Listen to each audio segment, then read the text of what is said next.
चलिए 5 number question देखिए। कहा था कि वर्तमान आर्थिक मंदी का प्रभाव भारत के सेवा क्षेत्र पर क्या पड़ा। कहता आर्थिक मंदी। देखिए आर्थिक मंदी का मतलब क्या होगा। कहता है कि इसमें से क्या है ना, काफी देश जो है ना, काफी देश आर्थिक मंदी के कारण से बर्बाद हो गया ना। कहते बर्बाद होने का कारण क्या था कि मान लीजिए वहां पे युद्ध हो गया है ना, या उस बार क्या हुआ वहां पे कृषि नहीं उपजा तो बंजर हो गया, यानी वहाँ कुछ प्रभाव काफी देखने को मिला। इससे क्या होता है, वर्तमान जैसे कहते हैं वर्तमान आर्थिक मंदी के चपेट में बड़े बड़े विकसित देश आ गए। क्या हुआ बोलिए। कहा इसमें क्या कहता है कि अगर आप देखते हैं आर्थिक मंदी के बारे में अगर पढ़ते हैं तो इसमें बड़ा बड़ा देश जो है ना, विकसित देश भी क्या होते हैं, इसमें डूब जाते हैं। इसमें क्या होते हैं, डूब जाते हैं, जिस कारण वहाँ के अनेक बैंकों का दिवाला निकल गया। देखिए यहाँ तो ये कहने का तात्पर्य है, अगर बोलिए किसी देश में भूखमरी आ गया तो बोलिए पैसा कहाँ से निकाल लेगा वो लोग, बोलिए बैंक से ही लेगा कि नहीं लेगा। जितना भी है बैंक भले डूबे उससे मतलब नहीं है, सरकार को पैसा चाहिए और लोगों को भोजन देने के लिए उसको देना ही जरूरी है। तो इसी कारण से वहाँ क्या होता है, कई बैंक क्या होते हैं, बंद हो जाते हैं। जिसके कारण क्या होता है, कई बैंक बंद हो जाते हैं। लेकिन भारत पर इसका प्रभाव नहीं के बराबर पड़ा। बोलिए भारत पर इसका प्रभाव पड़ा। एक तो इसीलिए नहीं पड़ता है क्योंकि यहाँ देखिए, यहाँ पे जो है लोग कम रेट में काम कर देते हैं, करते नहीं करते हैं, कम ही रेट में अच्छा काम करके लोग दे देते हैं। और क्या होता है यहाँ पे अधिक से अधिक क्या होता है, कृषि भूमि है ना, खेती करने योग्य भूमि है, जिससे क्या होता है हम लोग को ज्यादा प्रभाव नहीं पड़ता है, चाहे लॉकडाउन रहे या कुछ रहे। अभी लॉकडाउन में देखे होंगे जीडीपी हम लोग का बहुत गिर गया, फिर भी कोई प्रभाव पड़ा नहीं पड़ा, हम लोग को कोई प्रभाव नहीं पड़ा। यही है आर्थिक मंदी। सबसे बढ़िया यही सोचने होगा, लॉकडाउन में ही देखने को मिला होगा आपको आर्थिक मंदी।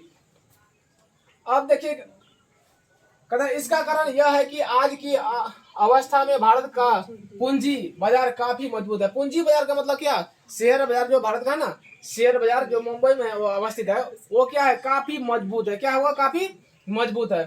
एक तो यहाँ के इंजीनियर काफी दक्ष और सस्ते में उपलब्ध है। बोलिए यहाँ के जो लोग हैं ना, जो काम करते हैं बढ़िया बढ़िया कुशल काम करके देते हैं। जैसे आप देखेंगे कहते हैं कोई कारीगर है, एक से एक बिल्डिंग बढ़िया बढ़िया सुंदर बना के देता है। बोलिए कम क्या उसका तनख्वाह बेसी है, ज्यादा नहीं है, तनख्वाह उसका कम है, लेकिन काम कितना मधुर करके देता है, कितना सुंदर काम करके देता है, जिससे लोगों को क्या आता है, ये हमारे भारत का ही देन है जो इतना कम रेट में बढ़िया काम करके कोई भी आदमी दे रहा है।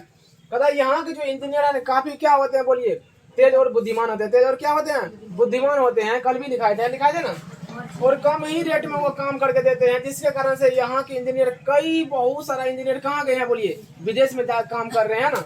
वही दूसरी ओर भारत की सूचना प्रौद्योगिकी सेवा काफी मजबूत है। पूरे विश्व में भारतीय इंजीनियर की मांग है। क्या बोले, ये जो सूचना प्रौद्योगिकी सेवा है, इसके क्या है, यहाँ पे कुछ सस्ता है। यहाँ पे क्या है, हम लोग जो है ना महीना का 250 रुपया में 1 महीना का काम करके बात कर लेते हैं सिम से, है ना, और ये नेट भी चला लेते हैं। लेकिन अगर बाहर आप विदेश जाएंगे, यही 1 महीना के लिए आपको कई हजार रुपया खर्च करना पड़ेगा 1 महीना बात करने के लिए, है ना। इसीलिए कहता है कि ये सूचना प्रौद्योगिकी है ना, हमारे देश की काफी मजबूत है। पूरे विश्व में भारत का इंजीनियर का क्या है, बोलिए डिमांड है ना। भले ही भारत की आधारभूत संरचना काफी कमजोर है, क्या है बोलिए, कहता है भले ही भारत की आधारभूत संरचना क्या है, काफी कमजोर है, फिर भी आर्थिक मंदी का यहाँ बहुत कुप्रभाव नहीं पड़ा, है ना। अभी देखिए कहता है कि यहाँ का जो मेन है ना बेस, यहाँ का मेन क्या बेस, भले ही भारत का बेस कमजोर है, लेकिन यहाँ पे मंदी का कोई प्रभाव नहीं पड़ा। विदेशों में जहां अमीरों को आत्महत्या करनी पड़ती है, वहां भारत के कुछ किसान आत्महत्या को विवश हुए। अभी देखिए कहता है क्या, इस किसी समय जो है ना, कोई किसान है, किसी का जमीन लेकर रखे हैं, मान लीजिए इस बार पैदावार नहीं हुआ, किसान क्या होते हैं, विवश में उसको देना ही पड़ेगा रकम, है ना, जिसका जितना उसका रकम बंधा हुआ है उसको तो देना ही पड़ेगा।